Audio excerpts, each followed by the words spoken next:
what is labor, what is normal labor, what is abnormal labor. In this lecture, we are going to study what are the triggering factors for onset of labor. Exact mechanism है labour की onset का, वो भी unknown है, पर कुछ factors हैं, ठीक है, कुछ हार्मोनल चेंजेस होते हैं लास्ट ट्राइमेस्टर के अंदर, वो क्या करते हैं लेबर प्रोसेस में हेल्प करते हैं. तो what are these factors? Uterine distension, stretching effect on myometrium, fetoplacental contribution, estrogen, progesterone, prostaglandins, oxytocin and myometrial oxytocin receptors and neurological factor. First is uterine distension. Stretching effect of myometrium by growing fetus and liger amnii. जो हमारा growing foetus क्या करता है, through out pregnancy grow कर रहा है, amniotic fluid है उसका भी, एमनियोटिक फ्लूइड है, ठीक है, वो भी क्या कर रहा है, इंक्रीज कर रहा है. वो सब क्या करते हैं, जो मायोमेट्रियम है, यूट्रस की मायोमेट्रियल वॉल है, उसको क्या करते हैं, स्ट्रेच करते हैं. Uterine stretch increases the gap junction protein, receptor for oxytocin and specific contraction associated proteins.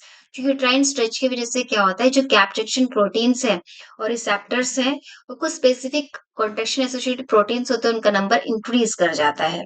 ठीक है, जो गैप जंक्शन प्रोटीन्स हैं उनका नंबर इंक्रीज कर जाएगा. जो हमारे सेप्टर्स है, ऑक्सीटोसिन रिसेप्टर्स है, उनका नंबर भी इंक्रीज कर जाएगा. इसकी वजह से क्या होता है, यूट्राइन कॉन्ट्रैक्शन स्टार्ट होती है और हम लेबर प्रोसेस की तरफ चले जाते हैं. जो मदर है वो क्या करती है, लेबर के अंदर चले जाती है. Next is fetoplacental contribution. जो हमारा फीटस है, प्लेसेंटा है, उसका क्या कॉन्ट्रीब्यूशन है initiation of labour process. First क्या है, फीटस के जो हाइपोथैलेमस है वो एक हार्मोन रिलीज करती है, सीआरएच, कॉर्टिकोट्रॉपिक रिलीजिंग हार्मोन. जो सीआरएच क्या करता है, फिटल की पिट्यूटरी को स्टिमुलेट करता है एसीटीएच रिलीज करने के लिए, adrenocorticotropic hormone. ACTH direct impact डालता है फिटल की एड्रेनल ग्लैंड को. जो फिटल एड्रेनल ग्लैंड से वो एक हार्मोन रिलीज करती है, कॉर्टिसोल हार्मोन. और कॉर्टिसोल क्या करता है, वो डायरेक्ट प्लेसेंटा के ऊपर एक्ट करता है, प्लेसेंटा को स्टिमुलेट करता है ऑक्सीटोसिन को प्रोडक्शन को इंक्रीज करने के लिए, जो हमारे प्रोस्टाग्लैंडिन्स है उनके प्रोडक्शन को इंक्रीज करने के लिए, और एस्ट्रोजन की प्रोडक्शन को इंक्रीज करने के लिए. ऑक्सीटोसिन, प्रोस्टाग्लैंडिन, एस्ट्रोजन तीनों क्या करते हैं, यूट्राइन कॉन्ट्रैक्शंस को इंक्रीज करने में हेल्प करते हैं और लेबर को मेंटेन करते हैं. ठीक है, जो फीटल एड्रेनल ग्लैंड्स है वो एक DHEAS भी सिक्रेट करती है, डाईहाइड्रो एपी एंडोस्टेरोन एस. वो क्या करता है, एस्ट्रोजन के लिए एक बाई प्रोडक्ट की तरह से एक्ट करता है, और एस्ट्रोजन की प्रोडक्शन में क्या करता है, प्रोडक्शन क्या करता है, उसकी फॉर्मेशन में और प्रोडक्शन को इंक्रीज करने में हेल्प करता है. ठीक है, this is the fetoplacental contribution initiation of labour. First क्या होगा, जैसे ही लास्ट टर्म आएगी 8-9 मंथ होगा, जो फीटल हाइपोथैलेमिक पिट्यूटरी ग्लैंड है, जो फीटल एड्रेनल एक्सिस है वो एक्टिवेट हो जाएगा. जो सीआरएच है उसका प्रोडक्शन इंक्रीज हो जाएगा, that leads to increase release of ACTH. Then foetal adrenal glands release करेंगी कॉर्टिसोल सिक्रीशन. ठीक है, कॉर्टिसोल क्या करता है, increase oestrogen and progesterone production from the placenta. Cortisol का डायरेक्ट इंपैक्ट होता है एस्ट्रोजन और प्रोजेस्टेरोन की प्रोडक्शन पे. जो एस्ट्रोजन की प्रोडक्शन है और प्रोजेस्टेरोन की प्रोडक्शन डिक्रीज हो जाती है, और प्रोस्टाग्लैंडिन से उनकी प्रोडक्शन क्या हो जाती है, इंक्रीज हो जाती है from the placenta. Next is oestrogen. Oestrogen के लिए क्या की है, थ्योरी पोस्टुलेट की गई है कि एस्ट्रोजन थ्योरीज. ठीक है, एग्जैक्ट मैकेनिज्म हमें नहीं पता है, फिर भी क्या किया हमने, कुछ चेंजेस देखे हैं, उन चेंजेस को हमने क्या किया, as a oestrogen theory present किया है. During pregnancy most of the oestrogens are present in a binding form. Pregnancy के टाइम पे एस्ट्रोजन क्या रहता है, बाइंडिंग फॉर्म में रहता है. पर during the last trimester more free oestrogens appear, increasing the excitability of myometrium and prostaglandin synthesis. पर जैसे ही क्या होता है, लास्ट ट्राइमेस्टर आता है, लास्ट ट्राइमेस्टर के अंदर क्या होता है, हमें फ्री एस्ट्रोजन देखने को मिलता है. और फ्री एस्ट्रोजन क्या करता है, प्रोस्टाग्लैंडिन के सिंथेसिस में और जो मायोमेट्रियल है उसकी कॉन्ट्रैक्शन में हेल्प करता है. Okay, next is progesterone. Progesterone withdrawal theory postulate की गई है इसके लिए कि before labour there is a drop in progesterone synthesis leading to predominance of the excitatory action of estrogens. मतलब लेबर से पहले क्या किया है, जो इस प्रोजेस्टेरोन है उसका लेवल क्या करता है, डिक्रीज कर जाता है. ठीक है, ताकि जो एस्ट्रोजन का लेवल क्या करता है, इंक्रीज कर जाता है। ठीक है, तो इसमें दोनों के लेवल्स में क्या होती है, अल्टरेशन देखने को मिलती है। जो एस्ट्रोजन का लेवल तो क्या होगा, इंक्रीज कर जाएगा, प्रोजेस्टेरोन का लेवल क्या करता है, लेबर के टाइम पे फॉल कर जाता है। Next is prostaglandins. प्रोस्टाग्लैंडिन्स क्या करते हैं, जो फिटल की मेम्ब्रेन्स है, एमनियोन है, कोरियोन है, और जो डेसिडुआ है, ठीक है, endometrium of pregnant uterus is known as decidua. ये तीनों क्या करती है, प्रोस्टाग्लैंडिन्स को सिंथेसाइज करती हैं।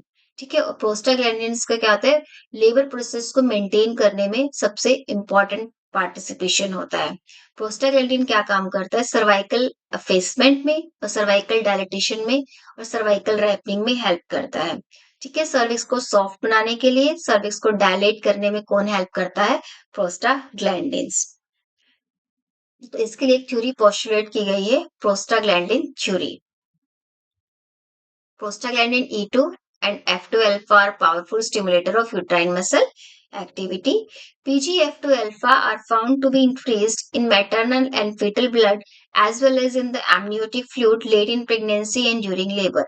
लेट प्रेगनेंसी के लेट ट्राइमेस्टर के अंदर और लेबर के टाइम पे क्या था, कोर्टिसोल हार्मोन क्या कर रहा था, प्लेसेंटा को स्टिमुलेट कर रहा था, जो प्रोस्टाग्लैंडिन्स है उनके सिंथेसिस को इंक्रीज करने के लिए। तो जो फिटल ब्लड है, एमनियोटिक फ्लूइड है, उन सब में क्या होता है, हमें पीजीएफ टू अल्फा के जो कंसंट्रेशन है वो इंक्रीज मिलती है। Next is oxytocin. ऑक्सीटोसिन के लिए ऑक्सीटोसिन थ्योरी पोस्टुलेट की गई है। Although oxytocin is a powerful stimulator of uterine contraction, it's natural role in onset of labour is doubtful. जो ऑक्सीटोसिन क्या करता है, यूट्राइन कंट्रैक्शन को क्या करता है, इंक्रीज करता है, पर जो उसका नेचुरल रोल है वो भी क्या है, डाउटफुल है। The secretion of diamine oxytocinase enzyme from placenta is decrease near term, leading to predominance of oxytocin functions. हमने प्लेसेंटा के फंक्शंस में पढ़ा था कि जो प्लेसेंटा है वो एक हार्मोन रिलीज करता है, डायमीन ऑक्सीटोकाइनेज। डायमीन ऑक्सीटोकाइनेज क्या करता है, ऑक्सीटोसिन की प्रोडक्शन उसको क्या करता है, कम रखता है। क्योंकि ऑक्सीटोसिन क्या करता है, यूट्राइन कॉन्ट्रैक्शन काज करता है। अगर प्रेगनेंसी के टाइम पे, ठीक है, अर्ली मंथ्स में क्या होगा, यूट्राइन कॉन्ट्रैक्शन स्टार्ट हो जाएंगे, तो क्या होंगे, बेबी के एक्सपेल आउट होने के चांसेस इंक्रीज कर जाते हैं, मिसकैरेज होने के चांसेस इंक्रीज कर जाते हैं। ठीक है, पर नियर टर्म के अंदर क्या होता है, जो ये हार्मोन है इसकी कंसंट्रेशन क्या होता है, प्लेसेंटा से सिक्रीशन वो क्या होता है, कम हो जाता है, ताकि क्या करे, ऑक्सीटोसिन अब अपना काम कर सके। ठीक है, तो इसी को हमने कहा है oxytocin theory. Large number of oxytocin receptors are present in the lower segment and cervix. जो हमारा लोअर सेगमेंट होता है यूट्रस का, मायोमेट्रियम में, उसके अंदर क्या होता है, ऑक्सीटोसिन रिसेप्टर्स प्रेजेंट होते हैं, सर्विक्स के अंदर प्रेजेंट होते हैं। Receptor number increases during pregnancy and reaching maximum during the labour. ठीक है, लेबर के टाइम पे क्या होता है, उनका नंबर इंक्रीज कर जाता है। Receptor sensitivity increases during labour due to decrease activity of DAO. ठीक है, जो रिसेप्टर की सेंसिटिविटी इंक्रीज कर जाते हैं लेबर के टाइम पे, ताकि क्या करे, यूट्राइन कॉन्ट्रैक्शन स्टार्ट हो। ठीक है, और क्या करे, बेबी को हम इजीली डिलीवर कर सके। और जो डीएओ है, डायमीन ऑक्सीटोकाइनेज एंजाइम्स है, उसका सिक्रीशन क्या होता है, डिक्रीज कर जाता है। ठीक है, तो ये था ऑक्सीटोसिन थ्योरी। तो ऑक्सीटोसिन थ्योरी में क्या था, जो ऑक्सीटोसिन रिसेप्टर्स है उनका नंबर इंक्रीज कर जाता है। ठीक है, और जो लेबर के टाइम पे क्या होता है, उसका नंबर मैक्सिमम होता है, उनकी सेंसिटिविटी है वो भी क्या करती है, इंक्रीज कर जाती है। जो डीओए एंजाइम है उसकी एक्टिविटी डिक्रीज कर जाती है। कुछ न्यूरोलॉजिकल फैक्टर्स हैं वो भी क्या करते हैं, लेबर प्रोसेस को इनिशिएट करने में हेल्प करते हैं। लेबर में ऑल्सो भी initiated through the nerve pathway. Both alpha and beta adrenergic receptors are present in the myometrium. जो यूट्रस के मायोमेट्रियम उसके अंदर दो रिसेप्टर्स पाए जाते हैं, अल्फा एंड बीटा। जो alpha, oestrogen cause the alpha receptors to function. जो अल्फा रिसेप्टर्स क्या करते हैं, एस्ट्रोजन लेवल इंक्रीज कर रहा है, एस्ट्रोजन लेवल के इंक्रीज करने से क्या होता है, अल्फा रिसेप्टर स्टिमुलेट होते हैं, और प्रोजेस्टेरोन की इसकी वजह से क्या होता है, जो बीटा रिसेप्टर्स है वो फंक्शन करते हैं। ठीक है, contractile response is initiated by stimulation of alpha receptor of postganglionic nerve fibers in and around the cervix and lower part of the uterus. जो contractile response है वो क्यों स्टार्ट होता है, ठीक है, जो एस्ट्रोजन है उसका प्रोडक्शन इंक्रीज हो रहा है प्लेसेंटा से, कोर्टिसोल हार्मोन ने क्या किया, प्लेसेंटा को स्टिमुलेट किया, प्लेसेंटा ने क्या किया, एस्ट्रोजन हार्मोन से उसको सिक्रेट करना स्टार्ट कर दिया। एस्ट्रोजन ने क्या किया, जो अल्फा रिसेप्टर्स है उनको स्टिमुलेट कर दिया। अल्फा रिसेप्टर के स्टिमुलेशन से क्या होगा, जो कॉन्ट्रेक्टाइल रिस्पॉन्स है वो क्या करता है, इंक्रीज कर जाता है लोअर पार्ट ऑफ यूट्रस में और सर्विक्स के अंदर। ठीक है, इसको हमने क्यों, this is based on the observation that onset of labor occur following the stripping or low rupture of membranes। कई बार क्या होता है, स्ट्रिपिंग ऑफ मेम्ब्रेन्स जो हमारे मिडवाइफ्स है, ठीक है, या जो ऑब्स्टेट्रिशियंस है वो क्या करते हैं, लेबर प्रोसेस को स्टार्ट करने के लिए क्या करते हैं, स्ट्रिपिंग ऑफ मेम्ब्रेन्स करते हैं। हम क्या करते हैं, प्री वजाइनली सर्विक्स से होते जो फिटल मेम्ब्रेन्स है क्या करते हैं, जो यूट्राइन वॉल्स है उससे सेपरेट कर देते हैं। ठीक है, इसको बोलते हैं स्ट्रिपिंग ऑफ मेम्ब्रेन या फिर लो रप्चर ऑफ मेम्ब्रेन। इसकी वजह से क्या होता है, फिटल का डिसेंट स्टार्ट हो जाता है।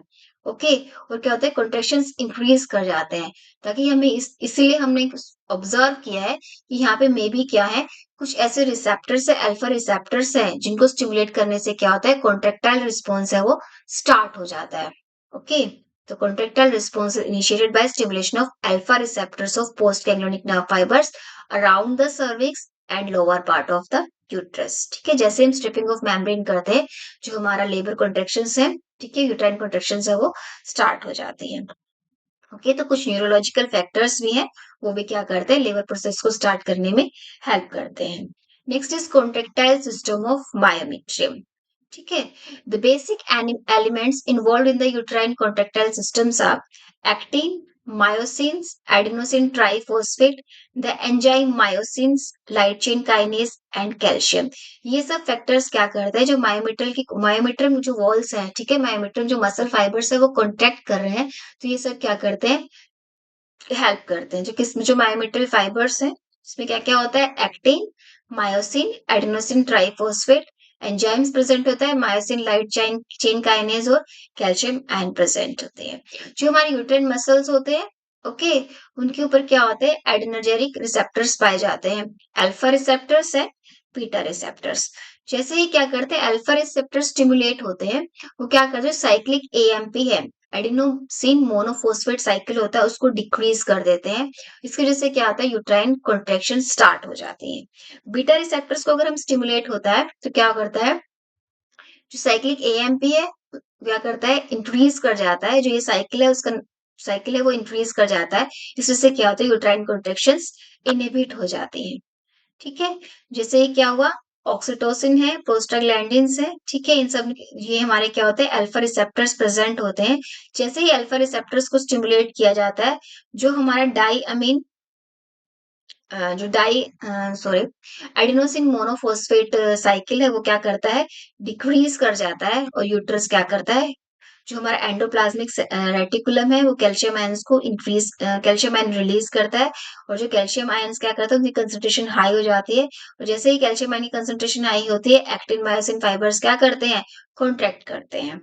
ओके, तो इसलिए हमने बोला कि कॉन्ट्रैक्टाइल सिस्टम ऑफ मायोमेट्रियम है वो भी क्या करता है, लेबर प्रोसेस को स्टार्ट करने में हेल्प करता है। उसको जैसे ही कॉन्ट्रैक्शन होंगे तो क्या होगी, सर्विक्स सॉफ्ट हो गया, क्योंकि प्रोस्टाग्लैंडिन की प्रोडक्शन इंक्रीज हो गई है। ठीक है, जो हमारे मायोमेट्रियल्स हैं वो भी क्या कर रही है, यूट्राइन वॉल्स है वो कॉन्ट्रैक्ट कर रही है। इसकी वजह से क्या होता है, फीटल क्या होता है, एक्सपेल आउट हो जाता है। ठीक है, डिलीवरी में हेल्प करता है। अगर क्या करते हैं, बीटा रिसेप्टर स्टिमुलेट हो जाते हैं, तो जो हमारा साइक्लिक एएमपी है वो क्या करता है, इंक्रीज कर जाता है, जो इंटरसेलुलर कैल्शियम का लेवल क्या करेगा, कम हो जाएगा। कैल्शियम का लेवल कम होते ही क्या होगा, जो हमारे जो एक्टिन मायोसिन फाइबर्स है वो क्या करते हैं, रिलैक्स करते हैं। ठीक है, तो यूट्राइन जो वॉल्स है वो क्या करती है, रिलैक्स करते हैं। तो कॉन्ट्रैक्टाइल सिस्टम ऑफ मायोमेट्रियम में कि यूट्राइन मसल्स के अंदर दो टाइप से क्या कहते हैं, रिसेप्टर्स पाए जाते हैं, अल्फा रिसेप्टर्स और बीटा रिसेप्टर्स। ठीक है, अगर अल्फा रिसेप्टर स्टिमुलेट होते हैं, अल्फा रिसेप्टर को कौन स्टिमुलेट करता है, ईस्ट्रोजन, ईस्ट्रोजन की प्रोडक्शन इंक्रीज होते ही ठीक है, अल्फा रिसेप्टर स्टिमुलेट हो जाएंगे, साइक्लिक एएमपी है, ठीक है, वो जो साइकिल है वो डिक्रीज हो जाएगा, और क्या करेगा, यूट्रस की कॉन्ट्रेक्शंस हो जाएंगे। Okay, these are the factors that help us that in contraction of the uterus and in the process of labor. Hope you all will understand what are the main factors for onset of labor. Please like, subscribe and share my videos. Thank you.